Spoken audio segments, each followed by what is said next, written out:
ሰላም ጤና ይስጥልን እንዴት ናችሁ? በሰኢድ ኪያር ስፖንሰርነት በነ አራያ ዘማችነት በጋዜጠኛ ገነነ መኩሪያ ባለቤት ላይ የተከፈተውን ዘመቻ በቃችሁ ፍርድ ቤት ጉዳዩን ማስረጃ በማጣቱ ዘግቶታልና እናንተም በቃችሁ ከዚህ በኋላ አትናገሩ ይብቃችሁ የምትሉ ሰዎች ምናችሁን እንደሚያማችሁ ንገሩንና ሙሉ ምርመራ በኔ ወጪ ታደርጋላችሁ።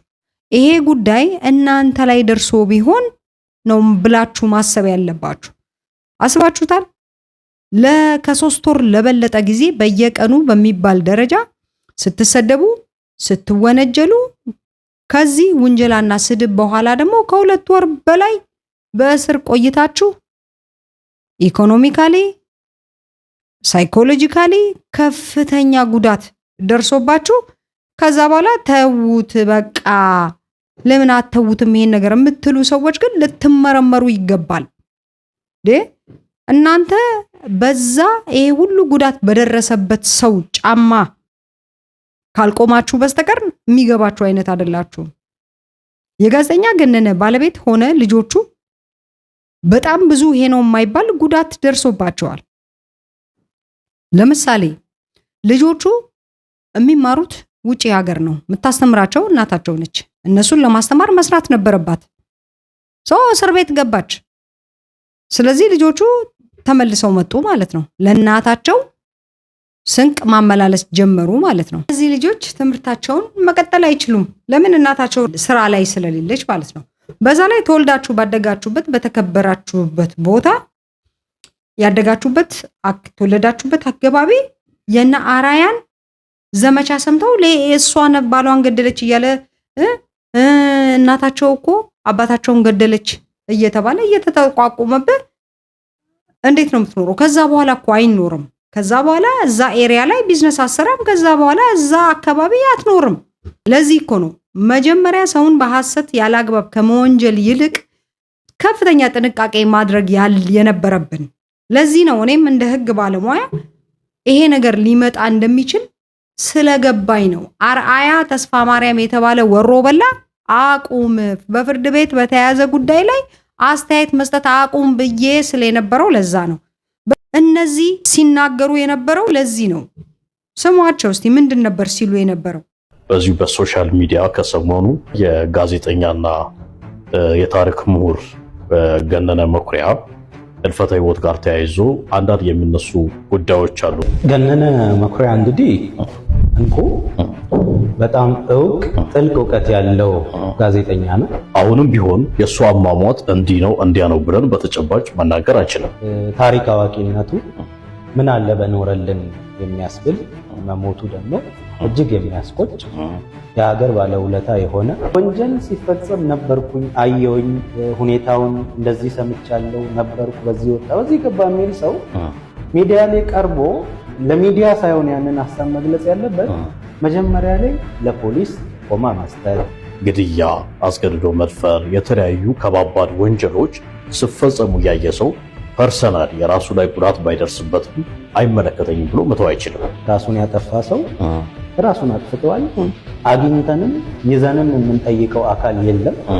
ባልተሰጠን ስልጣን ፈራጆች፣ ባልተፈቀደልን ስልጣን መርማሪዎች፣ ባልተሰጠን የመክሰስ ስልጣን ከሳሾች እየሆንን አቃቢ ሕግ እየሆንን ሚናም መቀላቀልም ጭምር ስለሚሆን ጥቆማ በማንኛውም አይነት ሁኔታ ሚዲያ ላይ መሰጠት የለበትም የሚል የግል አቋም አለኝ። እከሌ ሌባ ነው፣ እከሌ እንደዚህ ነው የማለት ስልጣን ያለው ፍርድ ቤት ብቻ ነው።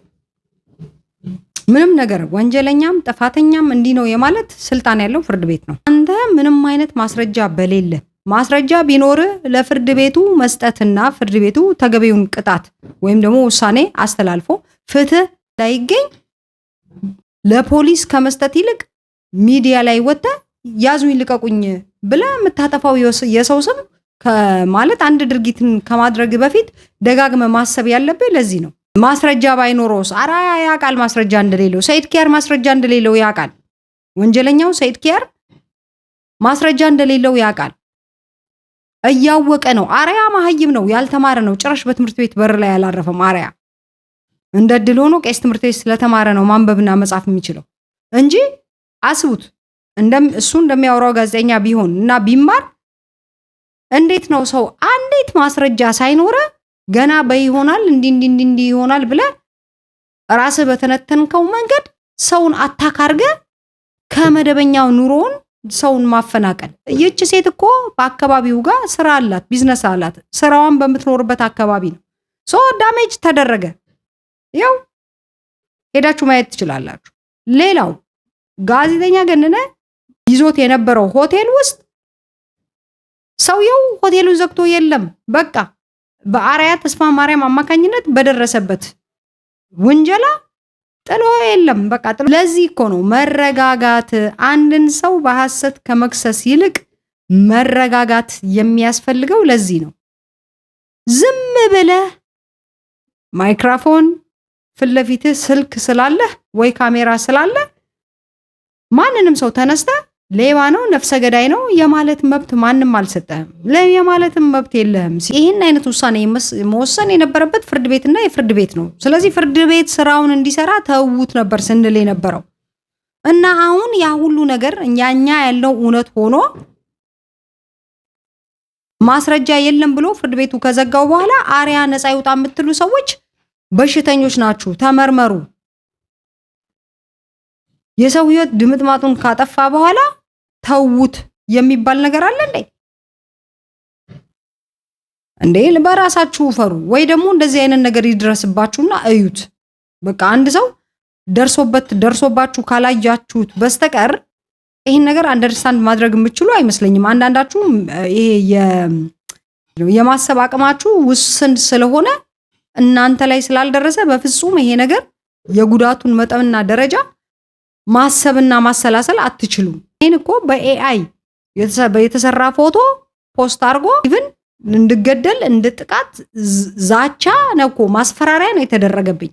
ይሄ እኮ ወንጀል ነው፣ ራሱን ችሎ በደንብ የሚያስቀጣ ወንጀል ነው። በአንደኛ በዛቻው በማስፈራሪያው ይቀጣል። ሁለተኛ ደግሞ በኤአይ የተሰራ ምስል ነው ፖስት ያደረገው። ለምን ነው የሚተወው? እኔ እንደነገርኳችሁ የራሴን ፍትህ አርያን ህይወቱን አመሰቃቅዬ የራሴን ፍትህ አገኛለሁ። ግን ስለ ጋዜጠኛ ገነነ ባለቤት ባደረሰው ነገር ዝም አልለውም። ይሄ አርያ በዚሁ ካልቆመ ይሄው በዘመኑ ነገርኳችሁ እኮ ብዙ ሴቶችን በዘመኑ ሰብሯል። ብዙ ሴቶችን አንገት አስደፍቷል። ይሄ ነገሩ እስከ መቼ ነው የሚቀጥለው ነው? እንደዚህ የሆነ ይኑር ነው ወይ ነው? እናንተ ተውት የምትሉ ሰዎች አሁን እንዲህ ያረገ እንዲህ የሆነ ይኑር ወይ ነው ጥያቄው። አላማችሁ እናንተ እንዲህ የሆነ እንዲህ ያደረገ እንዲኖር ከሆነ አሁን እናንተ ዝም በሉ በቃ። እናንተ ለራሳችሁ ዝም በሉ፣ ግን አትጠይቁ፣ ምንም ነገር አትበሉ። በቃ አሁን ጉዳይ እሷም ነፃ ወጣለች። ኢትስ ኖት አባውት ነፃ መውጣት። የነፃ መውጣት ጉዳይ አይደለም። የክብር ጉዳይ አለ፣ የሞራል ጉዳይ አለ፣ ከእንደገና ደግሞ የፋይናንሻል ኪሳራ ጉዳይ አለ። ዝም ብሎ አይደለም። ዝም ብለ አንድን ሰው ማለት አበሻ ነን እኛ። አንዴ የተሰበረ ነገር አበሻ ውስጥ አይጠገንም። ሸክላ ብርጭቆ አምጣና እስቲ ስበረውና ያንን ብርጭቆ ይቅርታ ስትል ያ ብርጭቆ ተመልሶ እንደነበር እንደሚሆን ታየዋለ። አለቀ። የስም ሁሉ ጊዜ ይሰበራል። በምንም ብታረገው አታድሰው። በምንም ይሄን ነው ጭንቅላታችሁን ማሰራትና ማሰብ ያለባችሁ። የጋዜጠኛ ገነነ ባለቤት እንደማንኛውም ሰው ወንጀል ሰርታ ከሆነ መጠየቅ አለባት፣ ግድ ነው። ግን ሊጠይቃት የሚችለው ፍርድ ቤት ነው እንጂ አርአያና የሱ ቢጤ መሰል ዝንቦች ተሰብስበው ዘመቻ በመክፈት በሰዎች በማህበራዊ ሚዲያ ፎቶ እየለጠፉ ያልተገባ ካሉባልታነት ያልዘለለ መረጃ ሲያሰራጩ ነበር። እዚህም አለው ህግ፣ ይጠየቃል በዛ። እንዴ አንድ ነገር ልንገራችሁ። የሰውን ፎቶ ጀስ ለጥፎ እከሌ እንዲህ አረገብኝ ምናምን ብሎ ማለት ራሱ ወንጀል፣ ምን አይነት ወንጀል እንደሆነ እስቲ ዘሀበሻ ምናልባት ለማንም ሰው በሚገባ መልኩ አስቀምጦታል። ከሆነ ኢንሲደንት ወይም ደግሞ ክስተት ጋር ተያይዞ እስቲ እሱን እንስማው። ቲክቶከሯ ዩቲ የአንድ ግለሰብን ፎቶግራፍ በመለጠፍ 3 ስልኮችን ከቦሌ አትላስ አካባቢ ሰርቆን ጠፍቷልና አፋልጉን ስትል ለጥፋለች በኢንስታግራም ገጿ ላይ። ይሄን ተከትሎ የህግ ባለሙያዎችን አናግረን ነበር። አንድን ግለሰብ ስልካችሁን ቢሰርቅባችሁ ተጠርጣሪውን መለጠፍ ይቻላል ወይ? በማህበራዊ ሚዲያ በኢትዮጵያ ህግ አይቻልም። በኢትዮጵያ ህግ መሰረት አንድን ግለሰብ ሌባ የማለት ስልጣን ያለው ፍርድ ቤት ነው። በተጨማሪም የተጠርጣሪን ፎቶግራፍ ደግሞ በማህበራዊ ሚዲያ የመለጠፍ ስልጣን ያለው ፖሊስና አፋልጉኝ ብሎ። ስለዚህ አንድ ግለሰብ ተነስቶ እከሌ ስልኬን ሰረቀኝ ወይም ደግሞ እንደዚህ ያደረገኝ ብሎ የዛን ሰው ፎቶግራፍ መለጠፍ በኢትዮጵያ የጥላቻ ንግግርና የሐሰት መረጃ ስርጭት አዋጅ ቁጥር 1185/2012 ሊያስከስስ እንደሚችል የህግ ባለሙያው ለዛሀበሻ ነግሯል።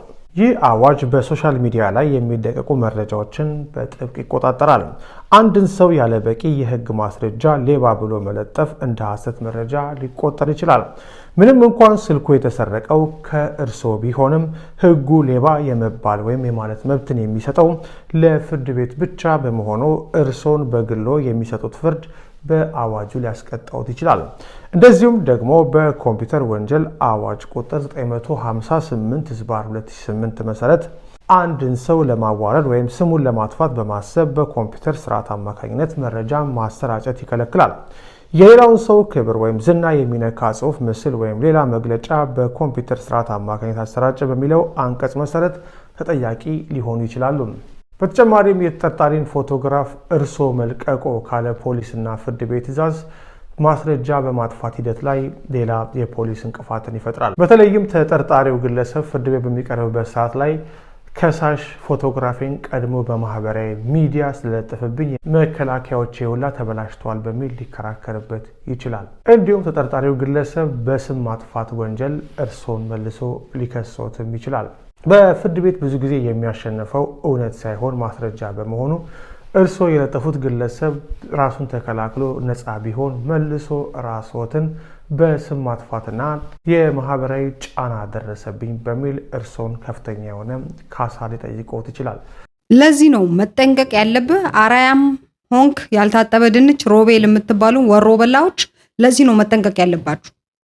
ህጉ ነፃ አካላት በኋላ ተመልሳ እናንተን በስም ማጥፋት ከሳ ከፍተኛ ካሳ የመጠየቅ መብት አላት። አንደኛ፣ ሁለተኛ እናንተን በወንጀል ትጠየቃላችሁ።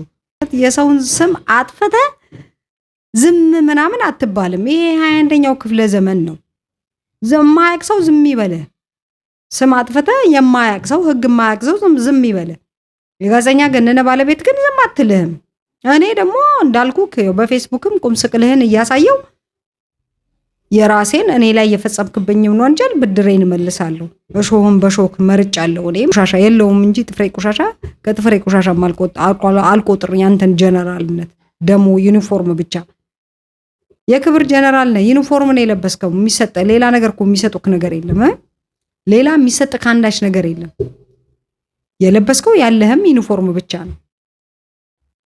ለማንኛውም ዝም ብለህ ስትቀደድ ከርመህ ነበር። አሁንም ይሄ ገና ለገና የኢትዮጵያ ውስጥ የሚዲያ ምናምን ነገሮች እንዳለን ቁጥጥር የለም አያስጠይቀም ብለህ እንዳትዘናጋ። ህጉን አውቆት ነገ በብዙ ብር በሚገመት ካሳ የሚጠይቅ ሰው ይመጣል። የዛኔ ምን ታረጋለህ? ምንም እኮ ንብረት እንኳን በውጭ ሀገር ስትኖር በሀገር ውስጥ ንብረት የሌለ ሰው ነው። ንብረት ሁሉ ሆድህ ነው።